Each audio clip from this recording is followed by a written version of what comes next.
Mais qui établit les règles? Mes dérapages sont définis par mes adversaires. Ce sont eux qui considèrent que c'est des dérapages. Moi, je considère que j'ai exprimé des vérités, quelquefois cruelles, quelquefois brutales peut-être, mais des vérités. C'était mon rôle, c'était ma mission. Ça ne constitue des dérapages qu'aux yeux de mes adversaires, lesquels sont eux qui tracent les lignes et qui disent, ben voilà, si on passe ça, c'est un dérapage. Et on va commencer du coup par votre Bretagne natale.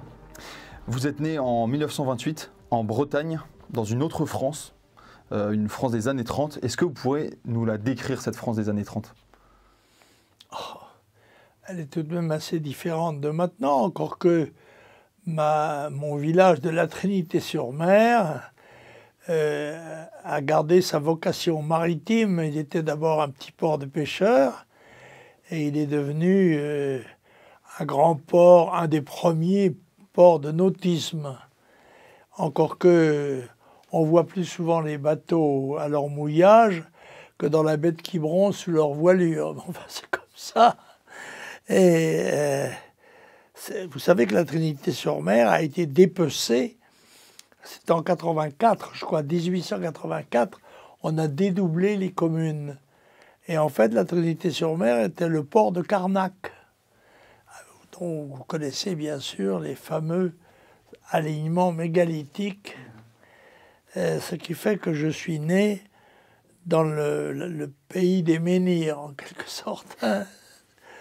Et la vie il y avait de petits artisans, des pêcheurs, une criée, il y avait même une usine qui fabriquait des tuiles, des tuiles, les tuileries, des tuiles où on recueillait les naissins de l'huître plate qui à ce moment-là triomphait sur nos marchés et qui a disparu victime disons d'un virus, qui a été remplacé par des portugaises qui n'avaient plus cette forme plate. Et les portugaises elles-mêmes ont été atteintes et ont été remplacées par des japonaises, ce qui fait que les huîtres qui sont actuellement consommées en Europe, en France, sont des huîtres d'origine japonaise. Elles sont considérées comme plus résistantes que les nôtres. Qu'est-ce que la Bretagne représente pour vous? C'est mon pays, c'est ma terre, ce sont mes racines. Je ne suis pas seulement un Breton, je suis même, je dirais presque exclusivement un Morbihanais. C'est-à-dire que la famille de ma mère, c'est le golfe du Morbihan, et la famille de mon père, c'est le nord-ouest du département, la région du Guémené, sur Scorff. Mais mon grand-père et ma grand-mère sont morts à la Trinité-sur-Mer.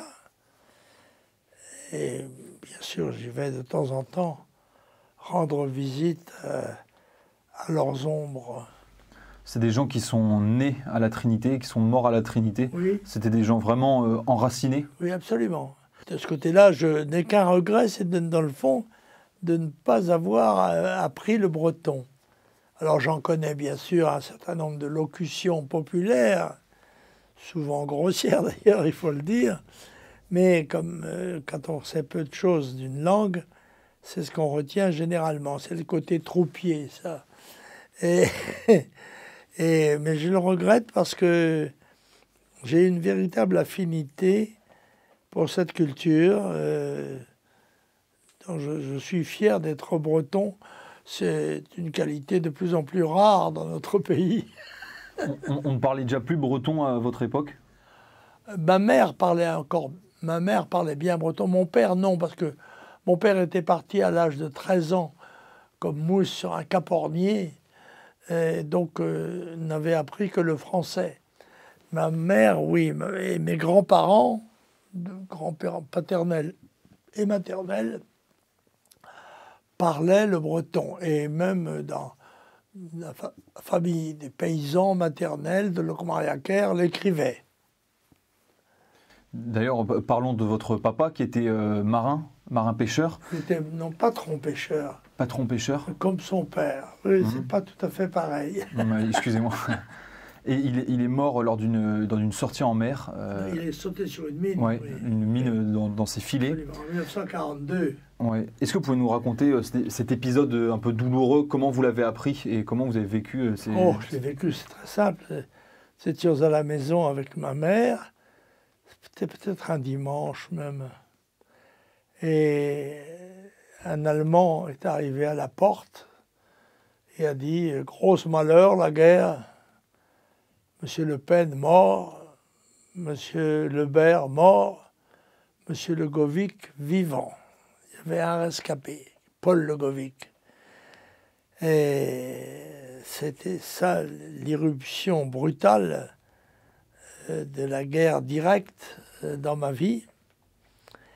Et je suis donc de ce chef devenu un orphelin de guerre, un pupille de la nation, et en même temps j'ai hérité des armes que mon père gardait dans son grenier, à tout risque, il faut bien le dire,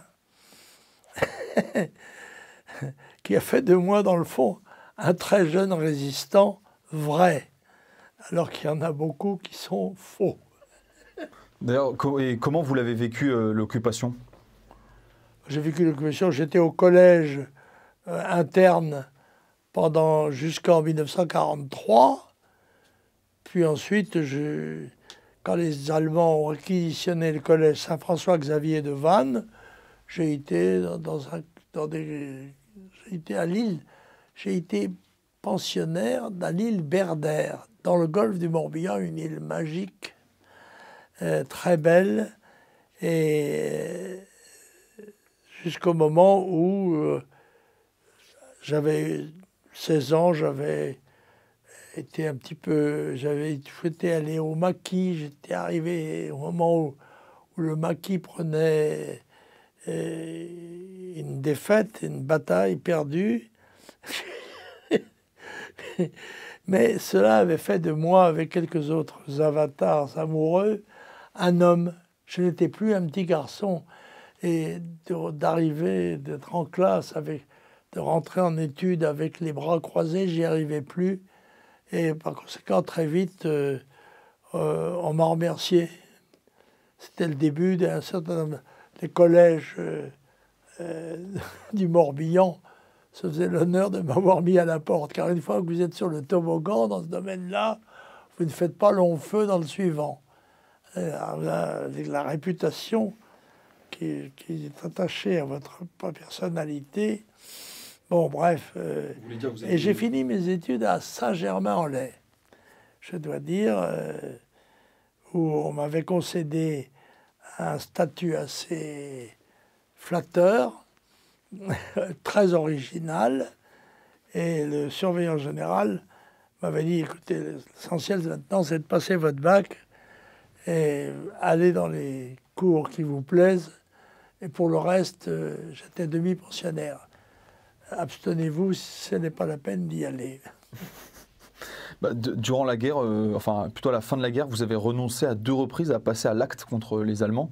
Une fois, vous avez songé de prendre d'assaut un char, et l'autre de tuer un Allemand qui était isolé avec justement les armes que vous avez gardées de votre père. Oui, avec le pistolet de mon père. Qu'est-ce qui vous a arrêté de passer à l'acte à ce moment-là? Qu'est-ce qui fait que c'est pas le fait de tirer quelqu'un dans le dos.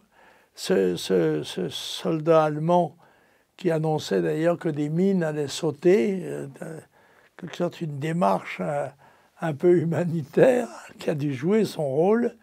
Et puis moi et mes 2 copains, nous suivions, avec moi la pistolet dans la main, dans la poche, le cœur battant, comme vous imaginez, attendant le moment où j'allais tirer. Et il n'a fait aucun geste. S'il avait fait un geste de défense quelconque, s'il s'était retourné, évidemment, j'aurais tiré avec toutes les conséquences dramatiques que ça pouvait avoir pour la ville et la population. Dieu merci, si j'ose dire. Ceci m'a été épargné. Il a traversé, puis il est parti. Nous sommes revenus un peu déçus de notre avortement, si j'ose dire, d'héroïsme. Mais c'est sûr que c'est une chance de ne pas l'avoir fait, car les Allemands avaient encore dans le port de la Trinité 4 ou 5 destroyers capables par un tir d'artillerie de représailles de faire des dégâts terribles. Voilà, c'est je ne regrette pas de ne pas l'avoir fait. Lors de la libération, vous avez assisté à la naissance un peu d'une guerre civile, comme vous la décrivez, une guerre civile entre Français. C'est le moment du début un peu de l'épuration. Vous étiez un peu choqué par les scènes. Est-ce que vous pouvez nous raconter ces scènes de femmes tondues, de personnes emmenées? Parce que bon, c'était, ça me faisait rire d'ailleurs, parce que je voyais les mêmes garçons, les mêmes hommes que j'avais vus partir en courant du maquis de Saint-Marcel. Je les voyais enrégimentés, défilant dans des postures très militaires. Et alors, on procédait à l'arrestation du maire et on tondait les résistants de la 13e heure, tondaient des femmes qui avaient travaillé avec les Allemands, c'est-à-dire comme bonnes, comme femmes de ménage ou des femmes de cuisine. Les pauvres étaient réputées avoir été les maîtresses des occupants et à ce titre méritaient, d'après leurs agresseurs, la sanction esthétique, éthique et esthétique de perdre les cheveux. Voilà. Mais il n'y a pas eu d'autres violences. Il y a un des communistes de la bande voulait à un moment donné marquer les filles au fer rouge. La croix gammée, il avait forgé une croix gammée, il voulait la mettre les fers rouges. Mais ça s'est arrêté très vite. La majorité à la Trinité était plutôt FFI que FTP. Tout ça est très loin. Mon Dieu. Puis vous êtes engagé en Indochine sur le... Ah, mais ça, c'est après quand j'ai été président des étudiants en droit de Paris. J'ai fait 2 diplômes d'études supérieures de droit et de sociologie. Et à un moment donné, je me suis dit que les choses qui se passaient dans le monde ne se passaient pas dans notre continent, mais en Asie. Et alors je suis parti, et compte tenu des relations que je m'étais faites, en particulier au moment des inondations de Hollande, où j'avais créé et dirigé un groupe qui était allé au secours de nos Européens des Pays-Bas. J'avais fait des relations telles que j'ai posé comme condition, je voulais partir en Indochine, mais je voulais aller soit au commando de la marine, soit au parachutiste de la Légion. Et c'est au parachutiste de la Légion que j'ai été affecté, entraînant avec moi d'ailleurs 2 camarades, Perra, qui est devenu depuis maire de Nice, et député, et Petit, qui a été tué en Algérie. Quand j'arrive, moi, en Indochine, c'est la fin de la guerre. Bien sûr, on s'attend au déferlement des divisions qui ont gagné la bataille de Dien Bien Phu contre nous, et l'armistice qui est signé par Mendès France, et dont nous lui tiendrons grief, d'ailleurs, il faut bien le dire, alors qu'il m'a lancé de son banc à l'Assemblée nationale, sans moi, si je n'avais pas signé, vous seriez peut-être mort. Bon, vous ne seriez pas là. C'est ce qui est vrai. Et en l'occurrence, bon, ben, je suis descendu du Tonkin en Annam avec mon unité.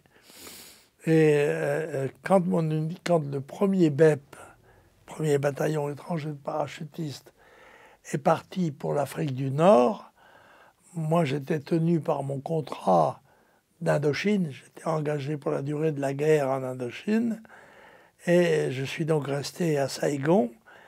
Et à Saïgon, je suis allé au journal, j'ai été journaliste moi-même, journal du corps expéditionnaire, où j'ai créé une revue hebdomadaire qui s'appelait Lu pour vous dans la presse, où j'avais d'ailleurs une collection admirable de collaborateurs que je me créais avec des ciseaux, c'est assez facile. Et donc, cette collection de Lu pour vous dans la presse, tandis que Perra, lui, faisait la même chose, mais dans le domaine de la science et de l'économie et de l'art. Voilà. Une autre revue, qui était en quelque sorte des revues hebdomadaires rattachées à l'hebdomadaire du corps expéditionnaire. Nous étions dans le quartier chinois de Saïgon, à Cholon. Et puis, bon, ben, je suis rentré, et très en colère quand même d'avoir été battu. Et j'ai pensé qu'on devrait se présenter aux élections sans espoir d'être élu, mais pour proclamer quand même notre opinion. Et avec Jean-Maurice Desmarquet, qui était un ancien béret rouge, et je ne me souviens plus quel était le troisième, nous sommes présentés à Paris. Et là, on a fait la rencontre de Pierre Poujade, dont on avait demandé qu'il nous donne peut-être son soutien, et qu'il a dit non, non, mais nous avons décidé de présenter des candidats aux élections. Alors, moi, je dis, écoutez, dans ce cas-là, ma foi, après tout, nous pourrons nous soutenir l'un l'autre. Il m'a dit non, j'ai mieux à vous offrir.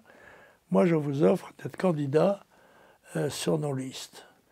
Et c'est ainsi que je suis devenu tête de liste dans le premier secteur de Paris et que j'ai été élu après avoir fait une campagne électorale qui m'avait amené à porter la contradiction la dernière semaine de 1955 à la fois à Meunevert, à Mitterrand, à Besançon, à Mingeot, le ministre du Travail, et à Longe-le-Saunier, au président du conseil sortant, Edgar Faure. Voilà.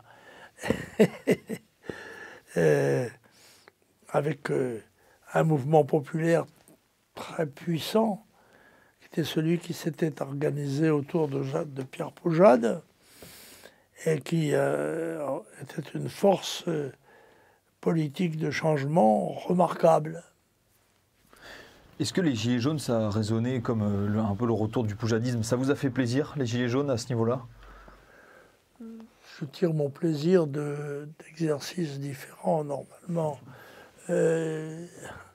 Mais c'est vrai que j'ai suivi avec intérêt la réaction qui était proche, dans le fond, de ces mouvements. Je n'oublie pas que le mouvement de Pierre Poujade, c'était l'union de défense des commerçants et artisans. Et que dans les Gilets jaunes, c'est un petit peu, comment dirais-je, les gens que l'on a retrouvés dans la rue. Mais ce qu'il y avait de remarquable, c'est que les Gilets jaunes n'avaient pas de chef. Ils n'avaient qu'un seul chef, c'est le gilet. Le gilet jaune était l'élément fédérateur.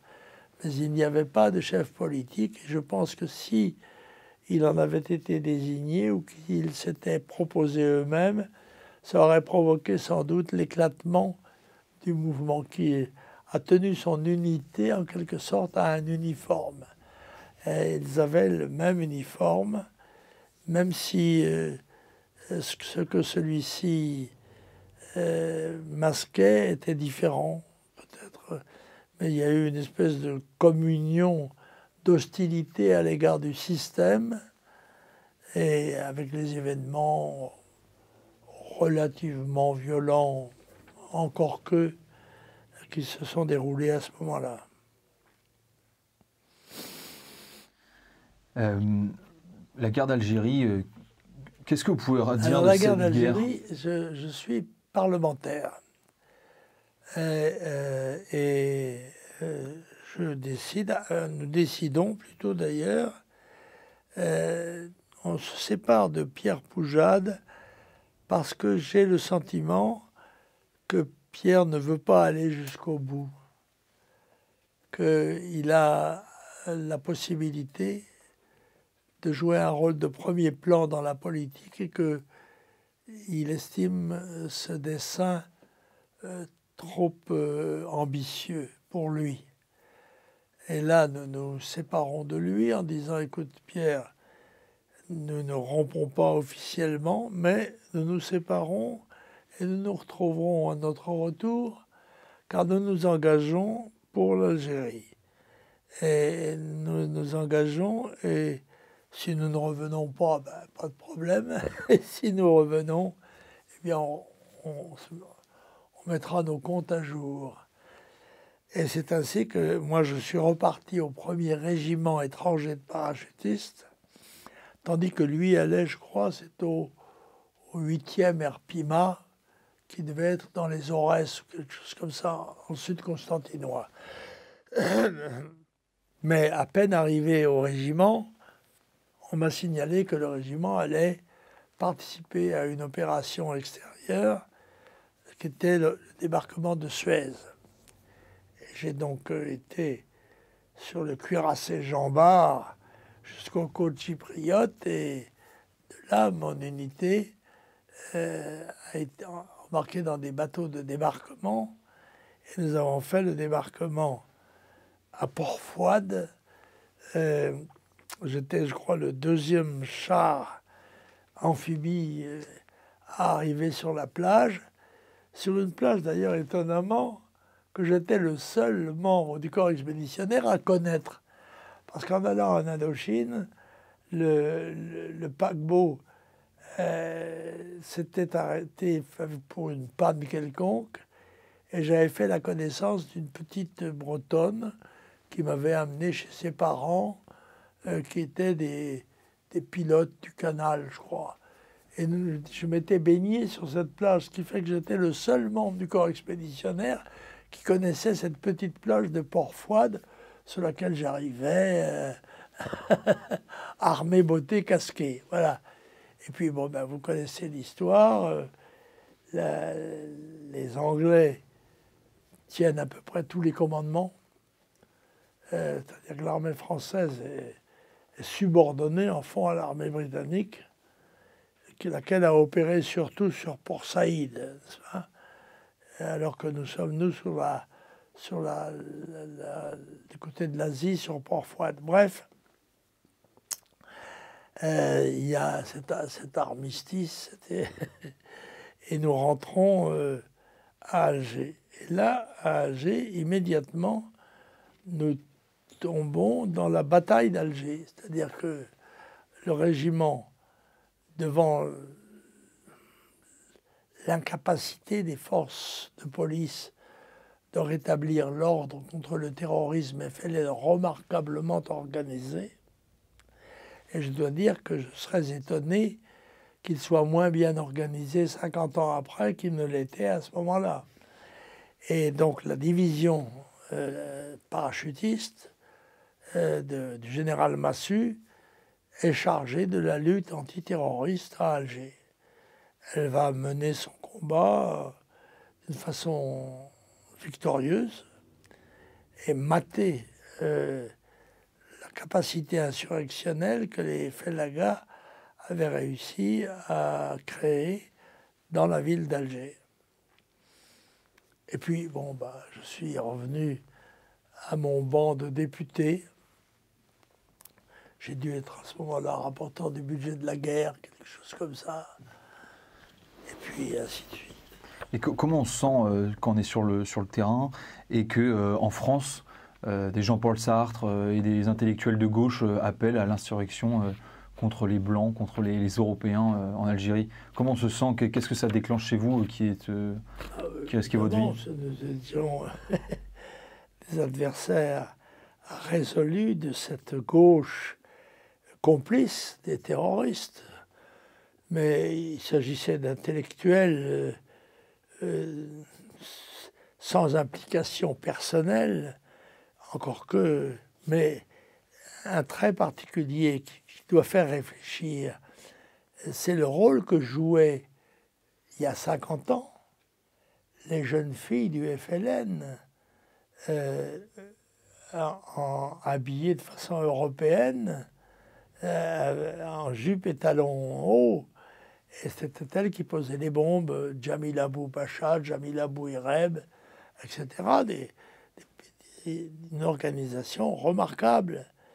Et la gauche n'a pas pardonné à la division parachutiste sa victoire sur les Félagas. Victoire très provisoire d'ailleurs, puisque aussi bien elle s'est traduite par l'abandon de l'Algérie au fur et à mesure de l'évolution de la pensée du général de Gaulle par rapport à ce problème. Quel a été votre sentiment quand vous avez quitté l'Algérie et que vous la saviez aux mains du FLN? Non, nous ne la laissions pas du tout entre les mains du FLN. Nous avions gagné la bataille d'Alger, vraiment d'une façon indiscutable. Et à partir de là, il était possible, croyions-nous, d'élaborer une politique d'Algérie française qui était, je le rappelle quand même, la règle commune de tous les partis politiques, sans exception, à l'exception du Parti communiste, il faut le dire. C'est le seul qui était ouvertement pour l'indépendance de l'Algérie. Tous les autres hommes politiques et partis politiques étaient en faveur d'une solution plus ou moins intégrée, plus ou moins assimilée de l'Algérie. Je rappelle, c'est important aussi, l'actualité, c'est qu'il y a 50 ans, il y avait 8 millions d'habitants indigènes en Algérie, ils sont 40 maintenant. Et ceci participe au grand mouvement d'explosion démographique exponentielle que nous connaissons, que l'histoire du monde n'a jamais connu. La population mondiale est passée en 50 ans de 2 à près de 8 milliards d'habitants, en expansion continue. Par conséquent, nous devons nous attendre à avoir 16 milliards, puis 32 milliards. Bien avant cela, les événements auront tragiquement résolu nos interrogations. Car il est bien évident que le triplement ou le quadruplement de la population dans beaucoup de pays du monde qui connaissaient déjà la misère et la faim va se traduire par des misères supplémentaires, par des migrations immenses et bien sûr, faire la principale, celle qui nous intéresse, c'est l'immigration, la migration de continents entiers en direction de l'Europe et de la France. Et c'est notre problème aujourd'hui. Il est déjà largement obéré par la présence de centaines de milliers, si ce n'est pas de millions, d'immigrés originaires de ces territoires, et par conséquent ouvert par des lois très libérales, l'arrivée de vagues migratoires dont nous ne mesurons pas bien, dont l'opinion ne mesure pas bien la dimension ni l'importance.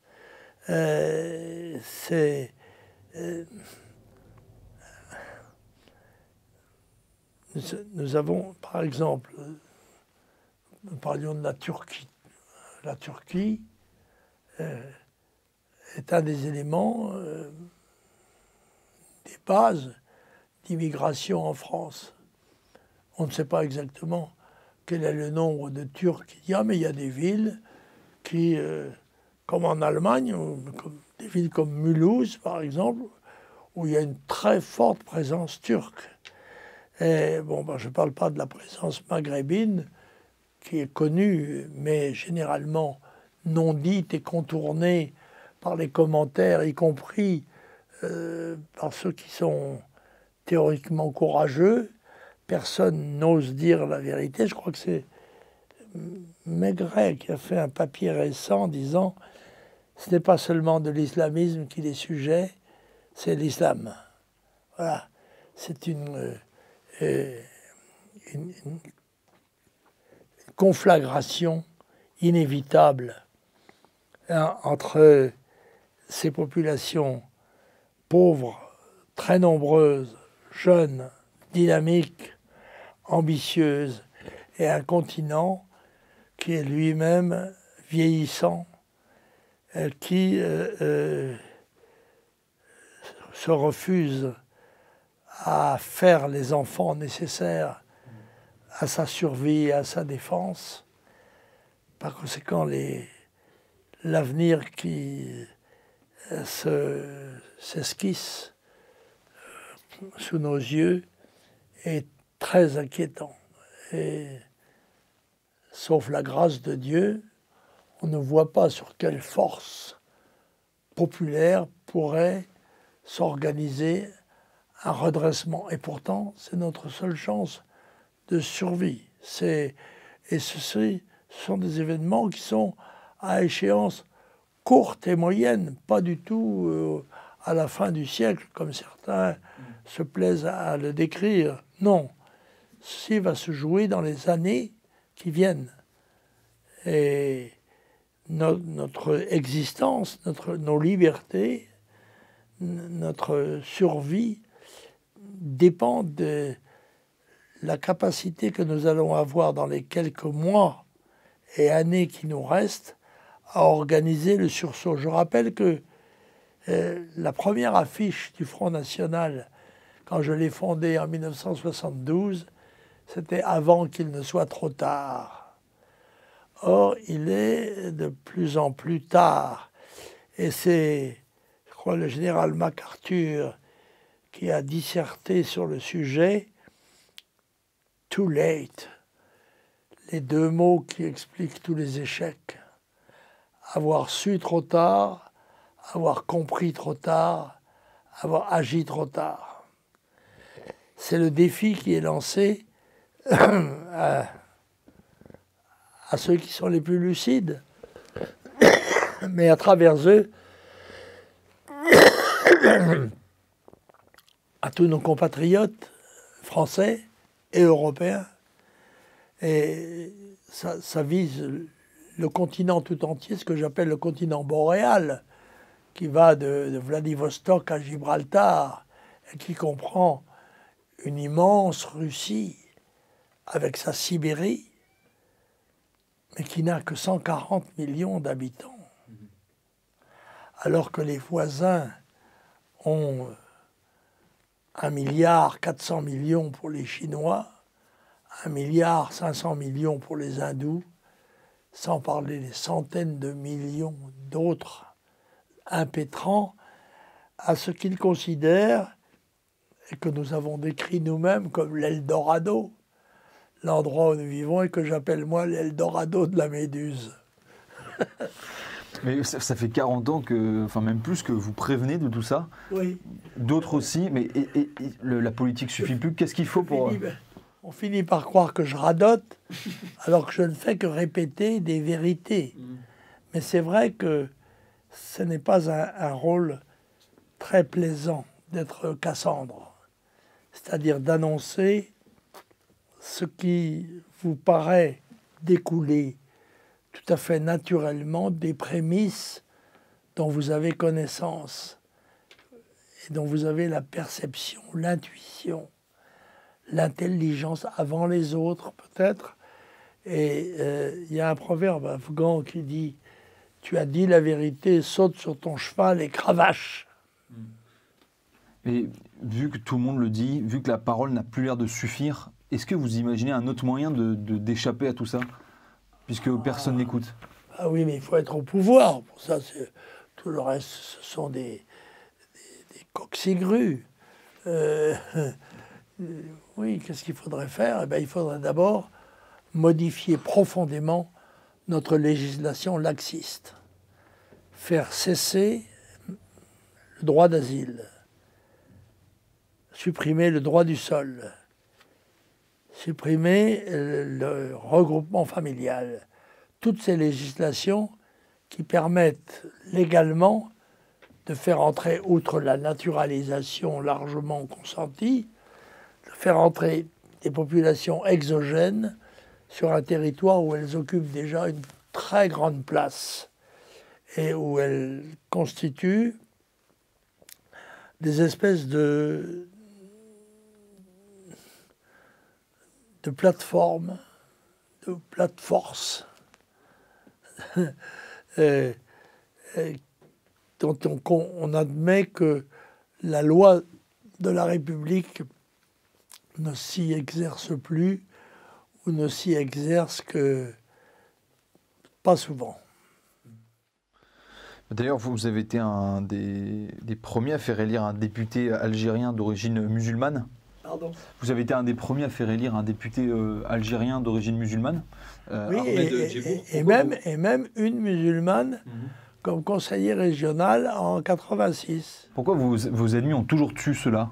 Parce que moi j'étais un partisan de l'Algérie française et je pensais que c'était un atout formidable pour la France que d'avoir un pied sur deux continents différents et que le chiffre de la population et l'histoire permettaient d'espérer, évidemment avec une autre politique que celle qui a été menée, que de faire des Algériens des Français à part entière, comme d'ailleurs le général de Gaulle leur avait promis. Et malheureusement, la France n'a pas été capable de faire cet effort qui était, il faut bien le dire, une initiative risquée, mais c'était une initiative qui comprenait l'extension de la France à des dimensions supérieures et ce n'est pas la politique qui a été suivie, hélas. Vous êtes une des rares personnalités politiques à avoir été visée par un attentat. C'était à votre domicile même. Est-ce que vous pouvez nous raconter comment ça s'est passé? Oui, c'est je pense, c'est bientôt l'anniversaire. C'est le jour des morts. C'est le 2 novembre 1976 qu'à 5h, 4h30 du matin, une bombe a éventré l'immeuble dans lequel nous habitions. Et Dieu merci, n'a pas fait d'autres dégâts que des blessés. Si, beaucoup de dégâts physiques, mais des dégâts en personnel. Le plus grave blessé a été un petit garçon de 2 ans qui a été projeté du 5e étage dans la cour et qui a eu une fracture du bras parce qu'il était sanglé sur son matelas. C'était un petit garçon turbulent, heureusement. Et pour empêcher qu'il ne tombe de son lit, il était sanglé. Il a été projeté. Et c'était Villa-Poirier.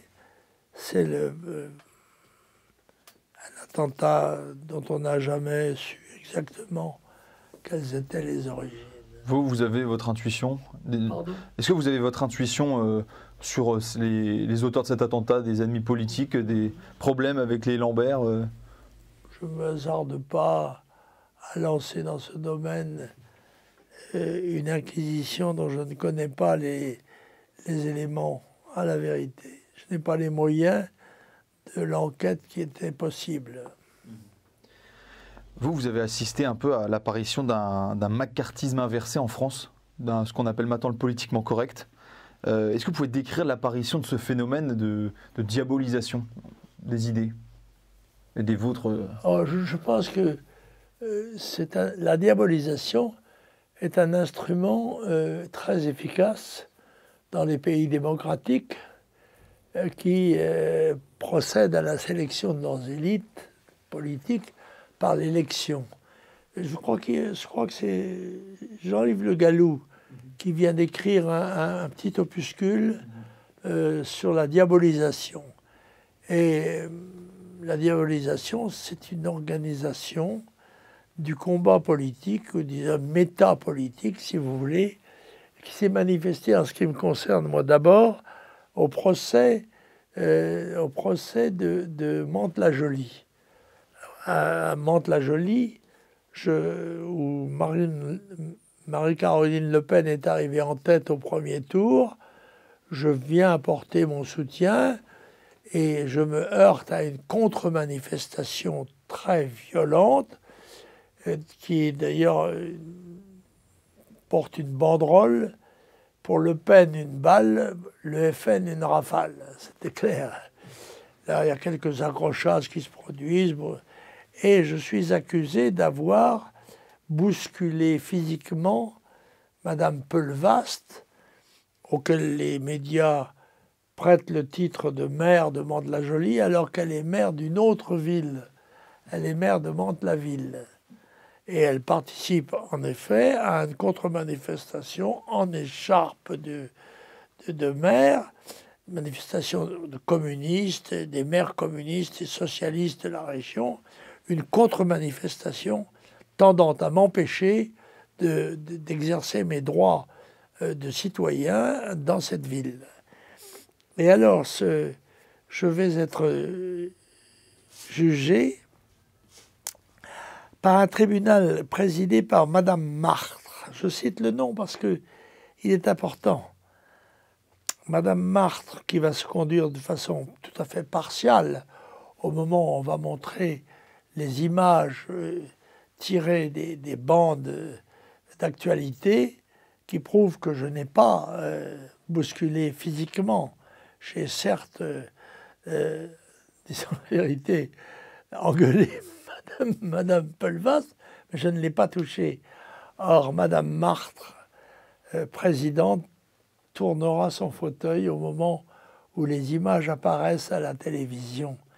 Mais elle deviendra plus tard présidente du syndicat de la magistrature, un syndicat gauchiste qui fait encore 15 à 16% des voix et dont je rappelle que le premier document de présentation en couverture couleur était une tête de cochon avec un képi de flic et qui comprenait la doctrine du syndicat de la magistrature. Ce seront toujours pour les piétons contre les automobilistes, pour les débiteurs contre les créanciers, pour les enfants contre les parents, pour les détenus contre les matons, etc. C'était la profession de foi du syndicat de la magistrature, lequel est un des syndicats actuellement en place et dont les magistrats qui affichent la partialité comme un des droits qu'ils ont, eh bien c'est ainsi, c'est comme cela que la décadence se creuse. Comment on résiste au politiquement correct? Comment on fait face toutes ces années? Tout dépend de l'échine dont vous avez été doté par vos parents. D'abord, n'est-ce pas, quand on a l'échine peu souple, ben on ne plie pas. Les uns s'en vont, les autres démissionnent, les autres continuent jusqu'au bout.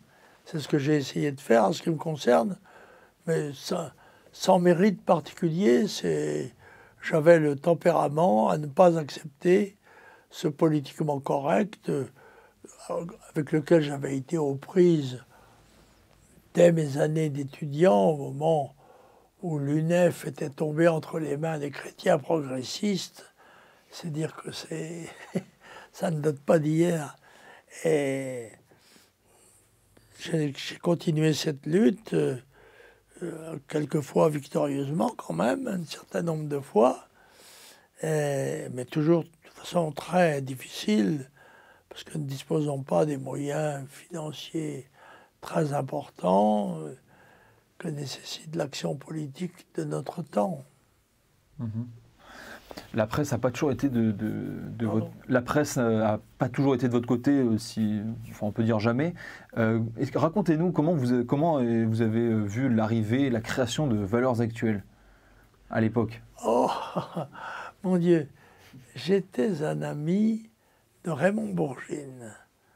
Raymond Bourgine avait fondé un mensuel, je crois, une revue mensuelle, qui était Spectacle du Monde, très belle revue, et il y a ajouté un journal économico-politique, disons, qui était Valeurs Actuelles. J'ai donc vu la naissance de votre journal il y a bien longtemps. Et je salue sa pérennité, car c'est la qualité fondamentale de la vie politique. Beaucoup les Français sont des gens qui s'enthousiasment et qui se dévouent d'ailleurs souvent à des objectifs, mais peu durables. Or, l'essentiel dans la vie, c'est d'être capable de durer. Il y a d'ailleurs un régiment de parachutistes français qui a cette devise « être et durer ». Il faut durer. Et le grand mérite de Valeurs Actuelles, c'est d'avoir duré. Je vois d'ailleurs que le Spectacle du Monde va ressortir, d'ailleurs. Eh bien, je pense que Raymond et Madame Bourgine, son épouse, du haut du ciel verront ses efforts, voir tous ces jeunes femmes et hommes, je n'oublie pas Charlotte aussi, mener un combat intellectuel sur le terrain de la politique journalistique, évidemment avec un journal papier, dans un monde qui a de plus en plus tendance à s'exprimer sur les médias, sur les réseaux, sur l'image plutôt que sur l'écrit. Voilà, c'est... Vous savez, je crois que c'est Présent d'aujourd'hui qui publie un interview dans lequel qui se titre par... je crois que c'est... L'essentiel, c'est de se battre. C'est de ne pas accepter, même sans espoir de victoire immédiate, il n'y a d'espérance que dans la bataille, que dans le combat. Comment ça se fait que dans les années 60-70, dans une France où tout allait pour le mieux, comment ça se fait que vous êtes battu sur le terrain, vous n'êtes pas satisfait de cette France? Parce que je n'étais pas du tout satisfait du recul des positions françaises, recul qui était permanent en quelque sorte, non seulement sur les territoires, mais dans les esprits, dans les psychologies, dans la littérature, voilà. J'assiste depuis des années à l'affaissement de mon pays, à son affaiblissement progressif dans tous les domaines. Et j'ai essayé de réagir selon mon tempérament, mes moyens, en créant un mouvement qui était le Front National.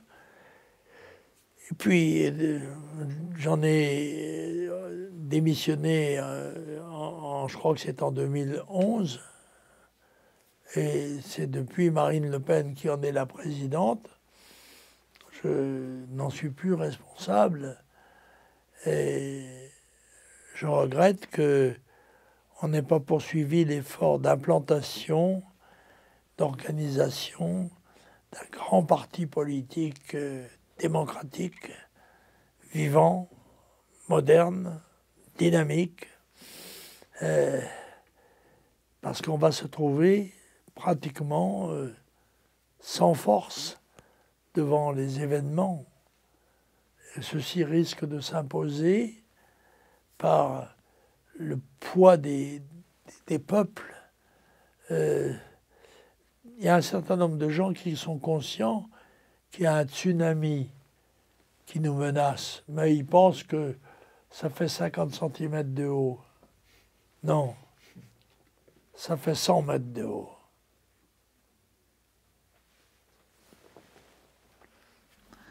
Est-ce que vous reprochez à la génération qui vous a suivi, celle qu'on appelle les boomers, la génération juste après vous, les baby-boomers, est-ce que vous leur reprochez justement cet affaissement qui a un peu mené la France où elle est? C'est une génération qui est assez critiquée par la jeunesse notamment.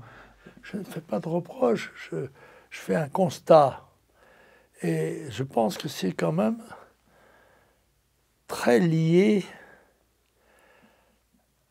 à l'effondrement de la religion catholique, qui était un cadre spirituel et intellectuel et moral qui s'est dissous, qui s'est désintégré, entraînant la dissolution et plutôt l'affaissement, comme je vous l'ai dit, de l'ensemble du corps social.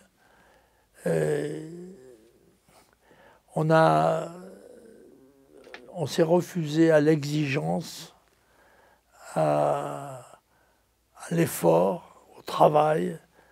On a privilégié, y compris à l'école et à l'université, la distraction, le loisir, plutôt que le travail, le succès, l'élimination, la lutte. Une autre conception, c'est seulement... C'est aussi une question de tempérament. Il y a une partie de mon action est sous-tendue par mon être personnel, mon être physique, mental, psychologique, tel que formaté par ceux qui m'ont enseigné, mais aussi par les difficultés de la vie, par les aventures personnelles, par... voilà.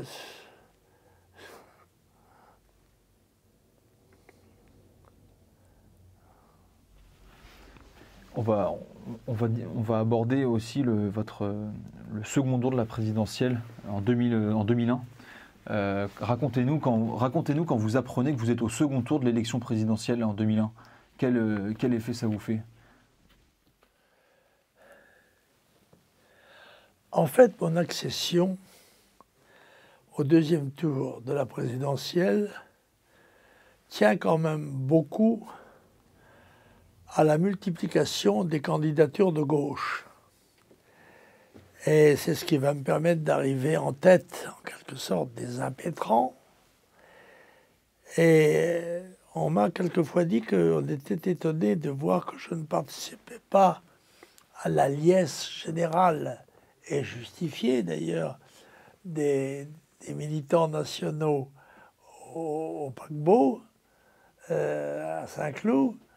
C'était extraordinaire que le candidat national soit en position de compétiteur du deuxième tour. Mais on m'a dit, mais comment se fait-il que vous avez l'air grave, vous avez l'air de ne pas participer à la joie commune? Je dis, écoutez, moi je pense à l'avenir. Dans 15 jours, je ne sais pas quel va être le résultat d'une élection. On ne sait jamais ce que sera le résultat de l'élection.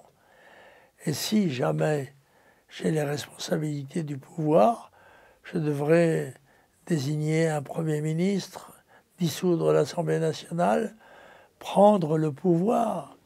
Et ça, c'est quelque chose qui n'incline pas à la rigolade, mais au sens des responsabilités écrasantes qui sont celles du pouvoir.